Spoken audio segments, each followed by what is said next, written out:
I've really liked seeing all of the positive tweets and responses and everything in response to the loss of the late, great Nichelle Nichols. Have you seen any of that? I have not. I don't have social media Oh, anymore. that's right. That's right. You have anti-social media, just like a landline. Is that right? Yeah.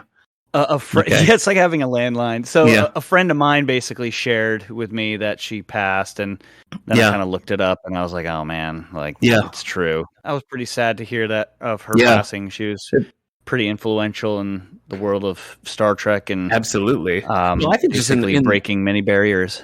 Exactly. Yeah. So of course, Nichelle Nichols best known for playing Lieutenant Uhura on the original Star Trek, and at the time it was, it was a huge deal to have a black woman in a command position of the Enterprise, having her be seen as an equal with the other officers. It was a huge deal. So much so that when she was considering quitting the show, Martin Luther King Jr. came to her and was like, "You can't.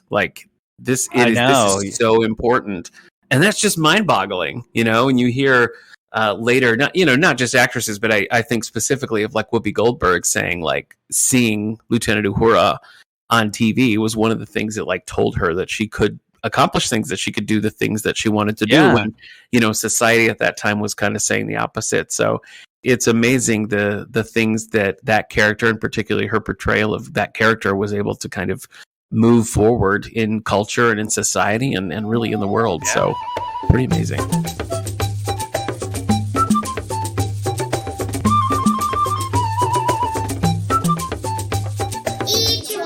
Welcome to This Endorian Life, a Star Wars podcast from the Radio Meanwhile Network. My name is Steve Rudd.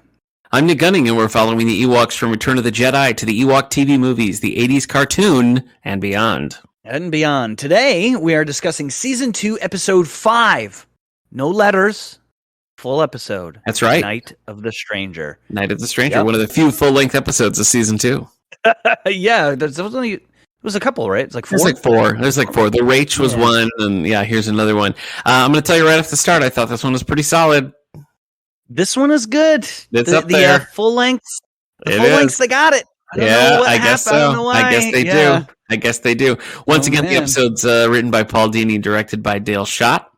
It originally aired on October 11th, 1986, and was released on VHS as part of the compilation Battle for the Planet Endor. Oh, yeah. Steve, our featured cast member today, I'm bringing this one up specifically in honor of the mustache that you grew as a result of Top Gun Maverick.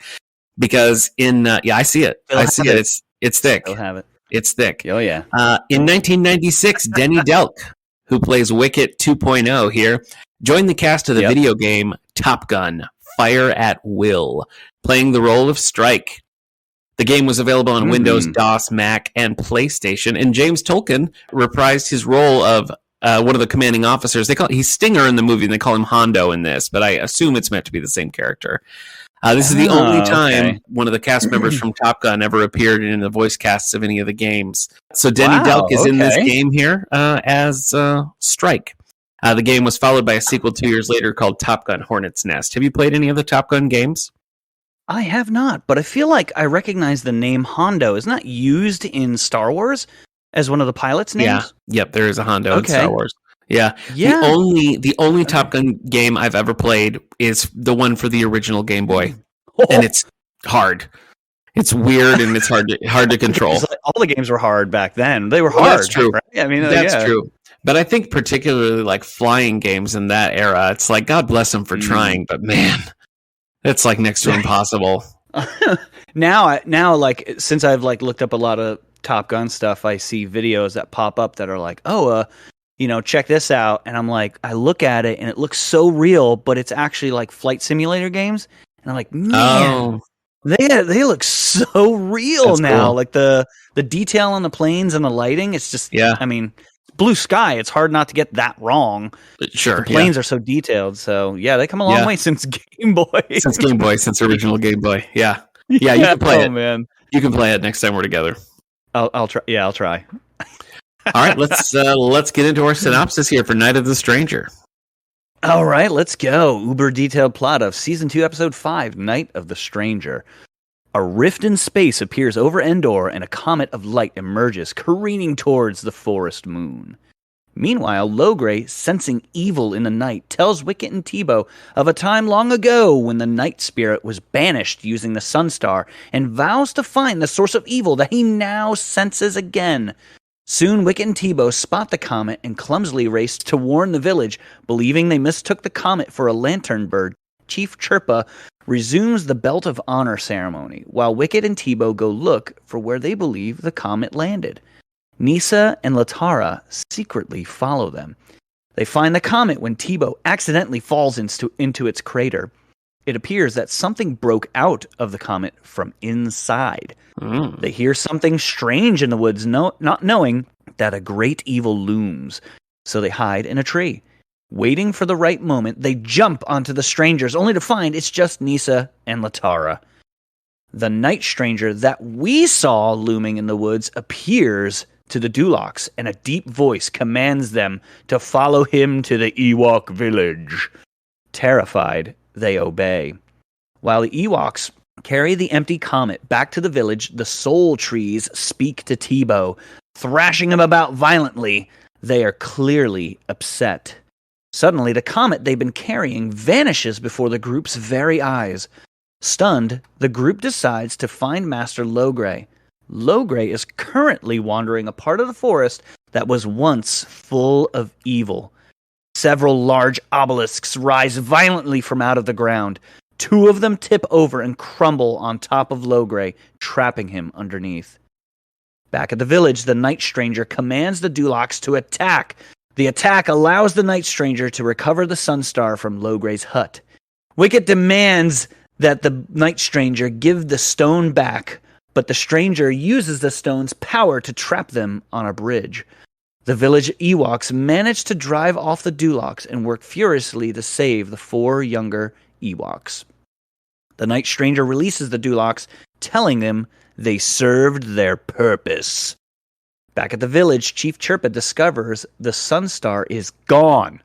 Chirpa commands everyone to head to the swamps. Despite the young Ewoks trying to tell them that they know who took the Sunstar, Chief Chirpa orders the warriors to the swamps anyway. The young Ewoks realize they are the ones who must get the Sunstar back because, after all, they are almost warriors. Nick's favorite little critter tells them which way the stranger is headed. His biggest role to date. I loved it. I know, right? I was like stunned. Meanwhile, Logray manages to retrieve his staff, and using what looks like the Force, he briefly lifts the rocks so that he can roll out from underneath, only to be confronted by the Night Stranger, a wizard of the Night Spirit. Before he can do anything, the Night Stranger traps Logray in a magical force field, showing him a vision of the world he was banished to, vowing they will trade places. Suddenly, the vision changes to the young Ewoks making their way there. The stranger is stunned, they know. Quickly, he turns a thorny vine into a giant spiny dragon and commands it to seek out the young Ewoks. While the Ewoks are stuck in the muck, the dragon attacks Latara, who attempts to strike up a conversation with the beast to stall time so Teebo can find his potions. Teebo finds his potions, but it ended up being itching potion as opposed to shrinking potion. It actually works, however, and Wicket snags a scale from off of the giant glob monster before it flees. That's what it's called. They said that. Yes, they did. In one. Yep. Glob monster. Yep. Back in the evil place, the stranger sets the stone down, evil side up, and it emits a beam into the sky, causing two nearby moons to converge, opening a doorway from his world to Endor so his kind may come through. The Ewoks discover the ritual and attack the stranger. And another rift opens in space, and hundreds of monsters come out from the other world. At that moment, the Ewok warriors arrive to attack the intruders. Wicket and Nisa snare a monster, and it pulls them into the air. Teebo can't find the potion he wants and keeps accidentally thwarting the evil monsters with random magic items. Teebo is confused when Latara kisses him for saving her life. Wicket and Latara swing into the Night Stranger, causing the spell to waver slightly. Logray calls to them to flip the Sunstar, and the spell will be reversed. Nisa uses her lasso to flip the stone, reversing the hold on Logray. A large magic whirlwind forms, pulling in all the evil monsters. The evil stranger, the night stranger, that is, manages to latch onto Wicket, pulling him in. In the tussle, his belt of honor falls off. Nisa picks it up and throws the belt at the night stranger, causing him to lose his grip on Wicket before he disappears into the magic whirlwind. With all the monsters gone, Logray free, and the Sunstar back in Ewok hands, all Wicket can think of is his lost belt of honor. Well, except for his one feather that drifts slowly into his hands. Back at the village, Chief Chirpa thanks the young Ewoks for helping them save the Sunstar. In return, Chirpa offers them a gift, which of course they all guess what it is. Guessing wrong, they are given the gift of bravery beads. The young Ewoks are not content, asking if they come in a bigger size or a different color. Chirpa ignores them as they walk back into the village. Roll credits. Oh yeah, this was good. It was pretty solid. To be honest, my first reaction, like right when it started, I was like, "Are we seeing space?" Because I don't think that we have seen space this whole cartoon, have we? We have not really seen space. Nope. Yeah, I don't believe so. And there was the involvement of the moons. There was so much in this episode that broke like the norm. Like here's my big thing from this. Did we see Logray use the Force? That's what I thought. That's what I thought. He's trapped. He's like trapped under some rubble, and he's trying to reach his staff, and he reaches out in a very like Jedi way, and like kind of strains and shakes his hand, and the thing comes to him. Then after that, he seems to be using the power of the staff, but that seems to focus his power, right? That makes sense. That it's something that what would you call, concentrates his power and allows it to be stronger, you know? Right. Yeah. I thought the same thing. The imagery certainly looked like the use of the Force. Yeah. Oh yeah. And I was just like, here we are. That's it. Yeah. This is Star Wars. I thought that was pretty cool. The first like real Star Wars episode. We had space. Yeah. We had moons. Yeah. Here's the crazy thing. The Endor's a moon as well. Yeah. So these are just two other moons that are in that. Right. Right.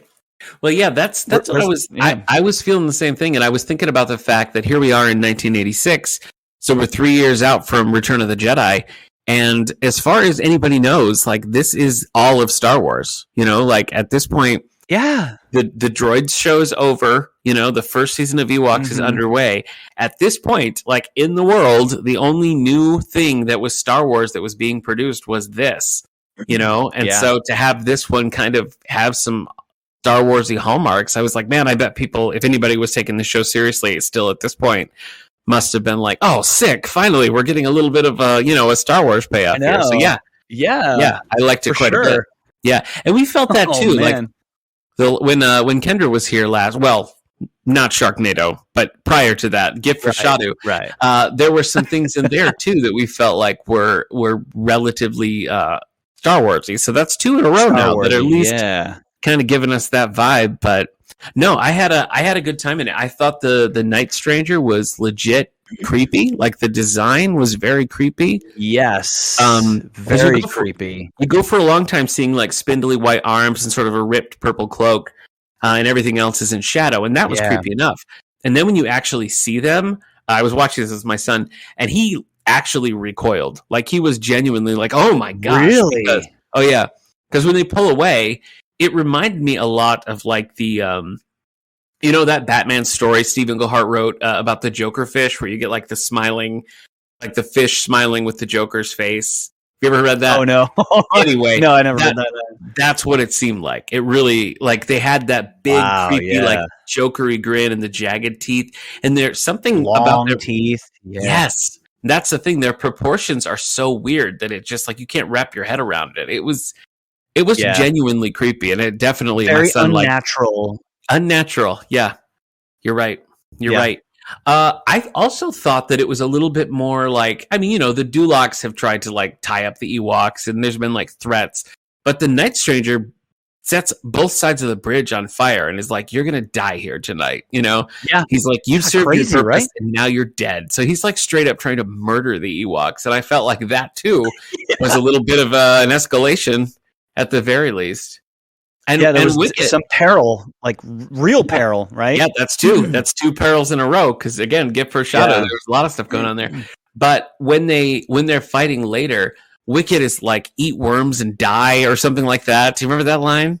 Yeah, something like that. Yeah. And I thought, oh, okay. Wicket just like threatened, like cursed him to death.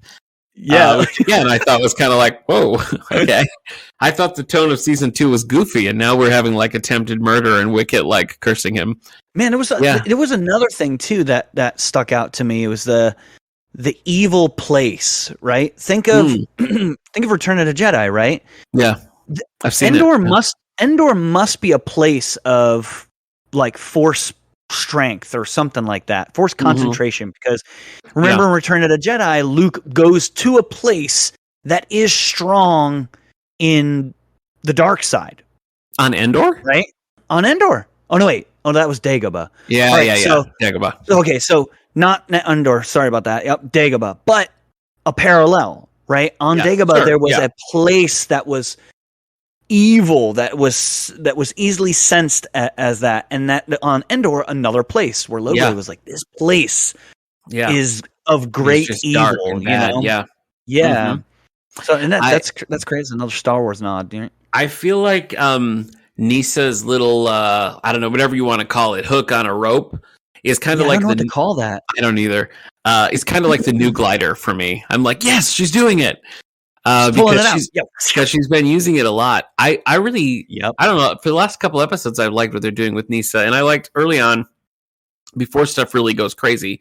She's talking about how like her father really needs to start letting her in on these things because she's going to run this whole tribe one day, and he's not teaching her the things that she needs to know. And I thought that was kind of a, that's a good theme. Yep. Like, as we've discussed many times, like, I don't really get why they felt the need to make the Ewoks children, because I certainly didn't get a children vibe in the movies.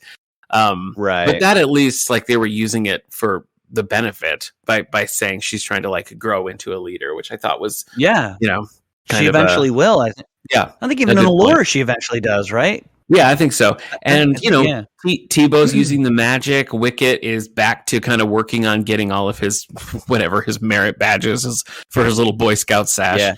That's such a weird thing to me. That like, think back of all the his patches or his trophies, right?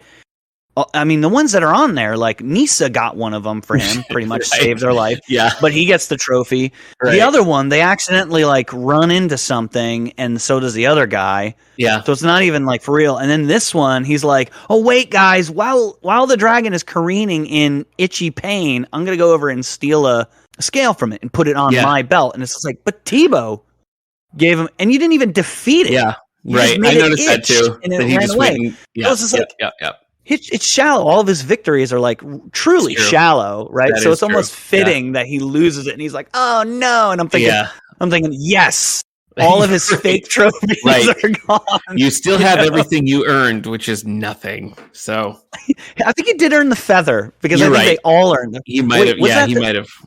Nisa's belt of honor is just as big. Right. We're not talking about hers. Yeah. Right. Of course. As I was watching this, I really was kind of enjoying it a lot more than I was expecting to. Yeah.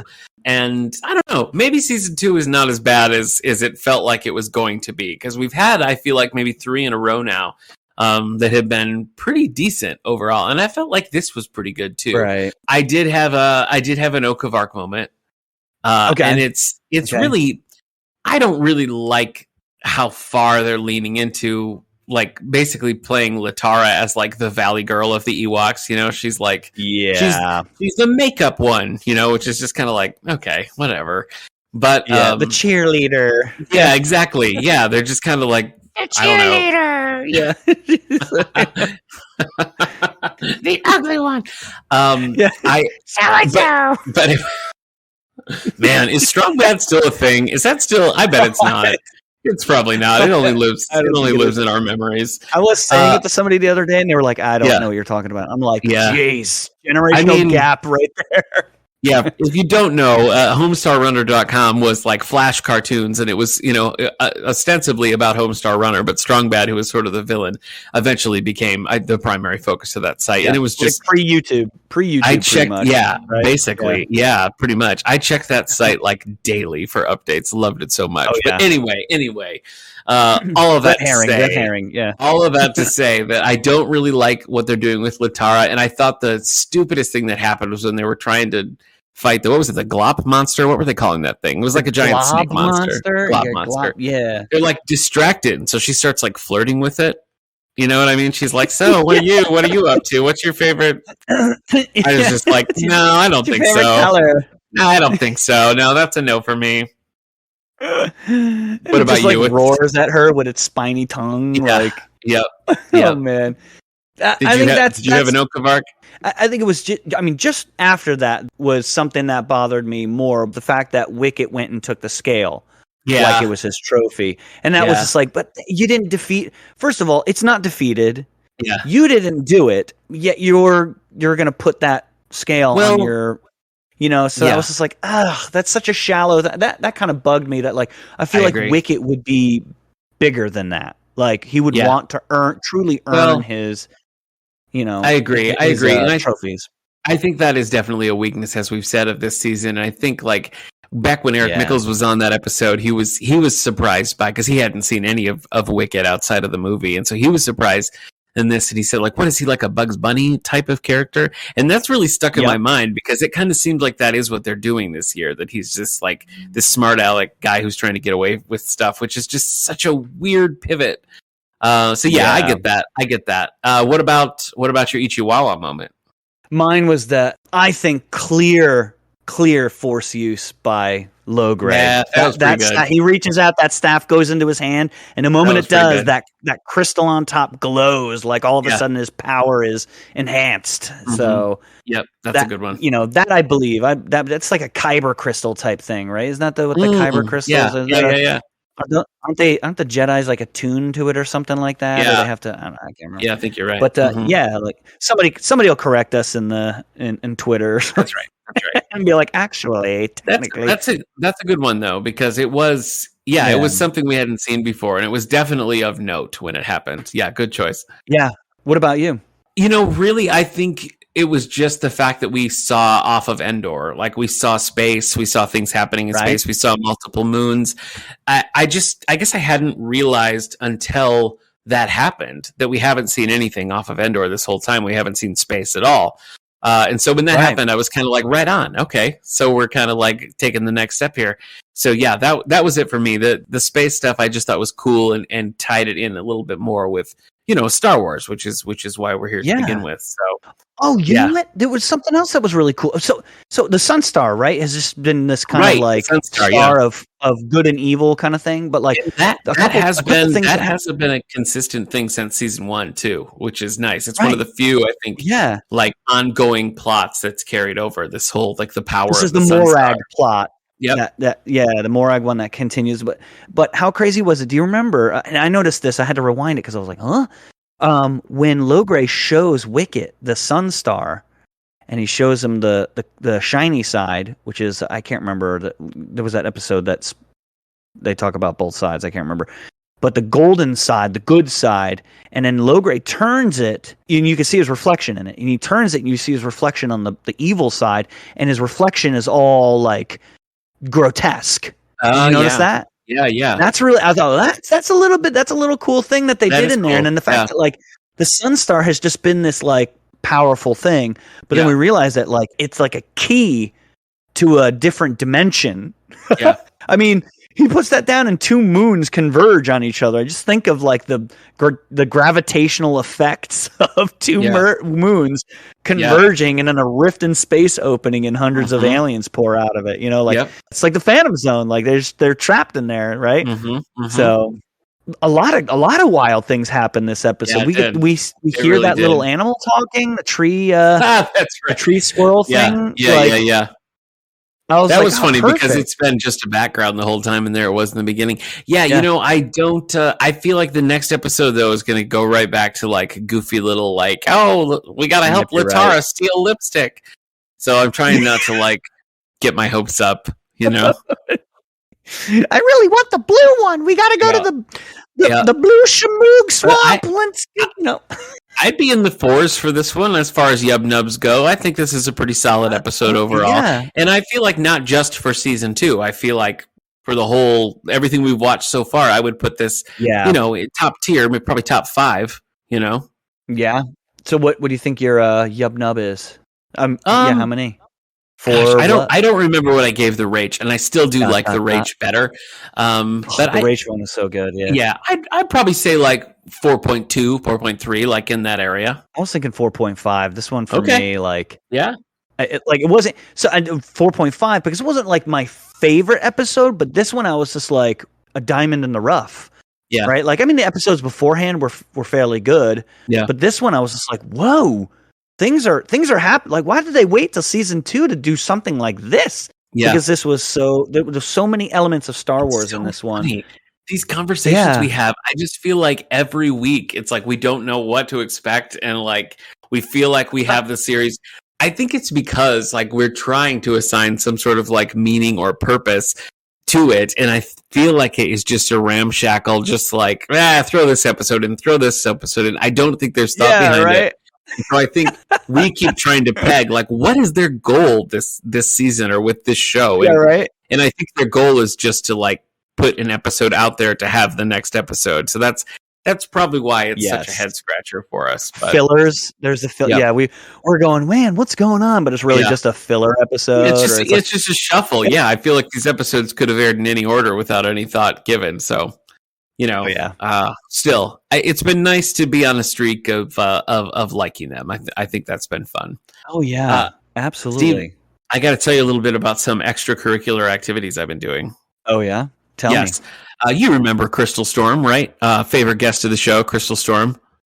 How could I forget? So our favorite guest. Forget? Yeah. Well, I recently recorded an episode of her Star Wars audio drama, Star Wars Legacy. I played the character of Gaiden Ko, who is a Voss, and I'm in episode 16, which at our time of recording has just recently dropped. So if you've not been listening to the show, you can go and find that. Her website's crystalsimagination.com, or you can just find this, put it in whatever podcast feed you're using, and it's called Star Wars Legacy, and you should be able to find it. But she's dropped some nice teasers for this show in there, which we always appreciate. And I was happy to be part of the cast for episode 16. And I know you recorded some lines too, so tell me about that. Yeah, it's funny you mention that. So was I. Oh, I will actually be on the next episode. I voiced General Recton of the Empire, the Imperial Navy, and so that I had a lot of fun. I did too. I had a good time doing it with Crystal. Yeah, so Crystal messaged us and she's like, "All right, I've got roles for you guys, but I just need to know who wants to be a good guy and who wants to be a bad guy." And Steve was like, "Bad guy." You called dibs so fast. I called dibs so fast. Yeah, I was like, I got to be the bad guy. Well, it's funny when I did it because, of course, like we're all in different time zones, and so we kept trying to find a time, and it was like, well, no, I'm working then. And she's like, oh, I'm working then. And then we had a date, and we were off time zone wise, and so I was on at a different time. And so then we finally did it, and I did it. I did my recording, and it was the full cast, which was cool, and I got to chat with some people and stuff. Yeah, and so we did it. And we ran through it, we recorded it 3 times just to kind of like get the vibe of it. And then I was like, okay, bye everybody. Thanks so much. I'm like about to click off. And she was like, Nick, we weren't recording any of that. So we're going to have to do it all over again. So it was no big deal. It's not a huge scene or anything, but it was so funny. So yeah, so we had to roll it back to the beginning and do it again. So pretty fun. Pretty funny. In mine, she was reading the narration part, and I didn't know where she had started. She was like, oh, yeah, I'm just going to start about right here, and it started reading. But she had given me more, so I was just like reading through real quick, like trying to find where she was. She's like, yeah, you just come in when it's your part. And she stopped reading, and I was just like, oh, crap, where am I? And it's like this. I mean, it probably was only like 5 seconds, but it was to me, it felt so long. Oh, sure. Yeah. All I was thinking, I got to find where I'm at, and she can totally edit this later. Yep. And I finally came in, and I was like, the lines the first time went really, really well. We did them twice, and I was just like, man, sorry for that awkward silence. And she was like, yeah, just waiting for you to start talking, Yep. But oh man, I had so much fun. My character's great, and she was like stunned that voice came out of my mouth. So it's going to be really fun to. I'm excited to hear it because I haven't heard any of your stuff yet either. So yeah, I'm looking forward to it. Anyway, the show's called Star Wars Legacy. You can find it anywhere you get your podcasts. It's on YouTube as well. We shared it from the Endorian Life pages, so you can look on either Facebook or Twitter for that. Crystal's website, as I mentioned, crystalsimagination.com, or you can follow her at Writer Streamer on Twitter, and she's always funny and fun. So go ahead and check that out. Next time, when we're back on Endor here, we're going to be talking about Season 2, Episode 6A, Gone with the Mimps, with special guest Hillary from previously on X-Men. All right. I can't wait. I know. It's going to be a good time. The Mimps. Yeah, will they be as good as the Jindas or the Guppins? We don't know. We'll find out.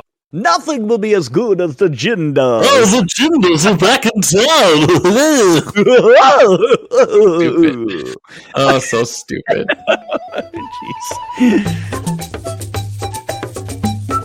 This Endorian Life is brought to you by the Radio Meanwhile Network. Other shows on the network include 90s Music Got Me Like, previously on X-Men, and 9021 Here We Go! Share your thoughts on this and upcoming episodes by following us on Facebook or Twitter at Endorian Life, and please rate, subscribe, and share the show wherever you get your podcasts.